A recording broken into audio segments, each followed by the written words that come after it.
So there's line breeding and there's inbreeding. And then there's the third one, and that's the one everybody does. Well,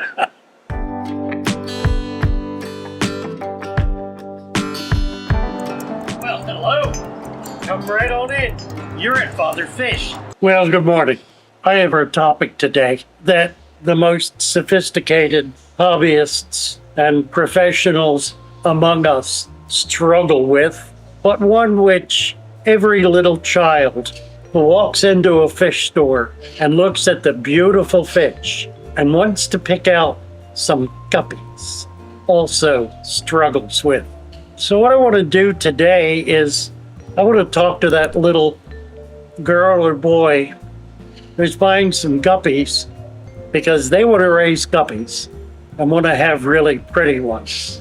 And my goal here is to give you some sense of what's involved in being able to get different colors and different fins and different sizes, different characteristics with your guppies. Now, basically, there are three approaches to breeding guppies. One is called line breeding, L-I-N-E, breeding in a line. That means you breed the mother to the father, the son to the daughter, the grandson to the granddaughter, and so forth and so on. So that every fish that you breed is related to every other fish you're breeding with, and as closely as possible. That's line breeding. That's done for the purpose of trying to hold on to and keep certain characteristics that you admire. Fish like the German half-black reds, one of my favorites that I've had since I was a child, is the fish that is routinely line bred. Now there's another element in line breeding called inbreeding. Inbreeding is where you breed the father to the daughter. Among fish, incest is not a crime, and in point of fact, it retains certain characteristics of the dominant male that are desirable characteristics. So there's line breeding and there's inbreeding. And then there's the third one, and that's the one everybody does. Selective breeding.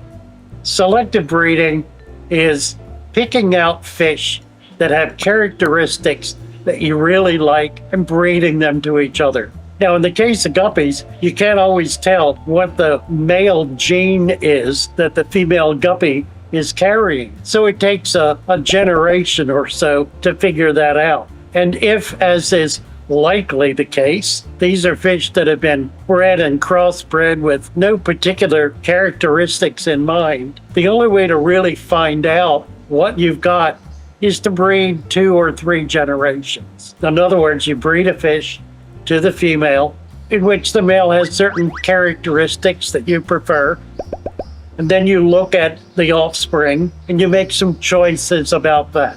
What you like and what you don't like. And what you don't like, you don't want to breed. What you do like, you want to breed.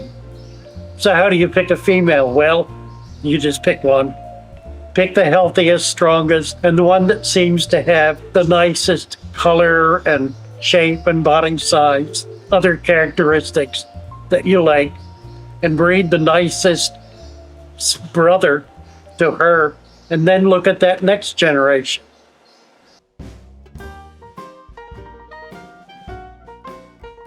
But more often, I think, we're looking for the oddball, for the remarkable, for the unique, for what's called the morph, M-O-R-P-H. Stems from the word morphology, meaning the characteristics of an animal.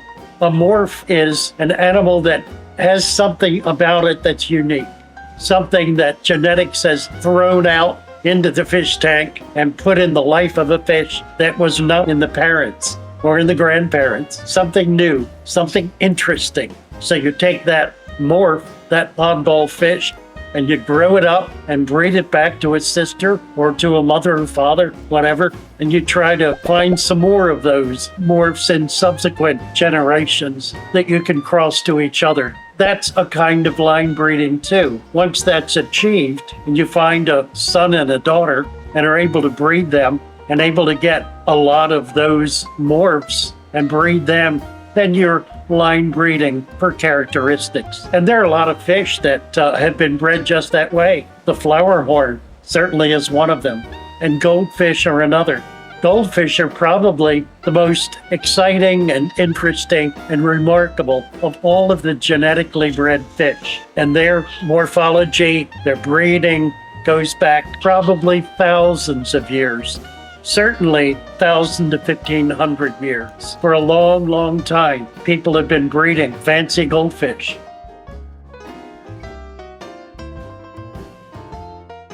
So you're now about a year down the line, and at 1 year, you're beginning to see some things that maybe you like, and maybe you would like to try to reinforce in subsequent generations. The advent of computers has given us the opportunity to be able to pierce a lot of this confusion and look at the genetic structure of animals and plants and determine those characteristics that we would like to be able to perpetuate. That technology is not typically available to the guppy enthusiast. What is available is, at best, time and opportunity and a source for really pretty guppies. Curiously, the third of these is the most difficult to achieve. But if you will hassle your local fish store and bug them to get really nice guppies, they'll figure out a way to do it. It's not always easy, and it's not always possible on a week-to-week basis to get really nice guppies. But they're out there. You can, of course, go online to Aquabid or Get Gills and find something that you like and order them by mail. That works, and that's effective. What you do with those then is up to you. It's up to what you're interested in and what you're trying to achieve. For most hobbyists, achieving variety is really more interesting and more exciting than trying to get a pure strain of guppies that throw 100% sons that look like fathers, although that's wonderful when it happens. I've only ever had 2 such strains. The one strain were the German half-black reds, one of the most popular strains of guppies over the years. 60 years ago, I was breeding those guppies and selling them to local fish stores. There have been dedicated hobbyists and dedicated guppy breeders who have sustained that breed, that strain, and kept it going year after year after year for 60 and more years. That's uncommon. There are other breeds of live bears, like swordfish, that no longer exist. Some breeder developed a strain that was absolutely wonderful, spectacular, beautiful, remarkable, unusual. It had its day. Nobody kept it. It disappeared and would require the same level of work, the years of breeding and crossbreeding in order to get that strain back. So sometimes we try. That's the joy of it. I think that's the fun of it. I think that's what's interesting and exciting about breeding any kind of tropical fish, whether it be guppy or betta or goldfish, flower horn, or angels like the ones in back of me. These are produced by a couple of local breeders who work constantly to develop new strains and exciting new varieties of angelfish. So a lot of these fish are highly experimental. They're not trash fish. They're fish that are the product of a creative exercise, of imaginative selection, and of an attempt to achieve something remarkable and beautiful. So I hope I've help the 9-year-olds and the 49-year-olds as well. And just taking it easy with the breeding, having a sense of celebration about it, and enjoying your offspring. Take care for now. This is Father Fish. I'll see you again very soon.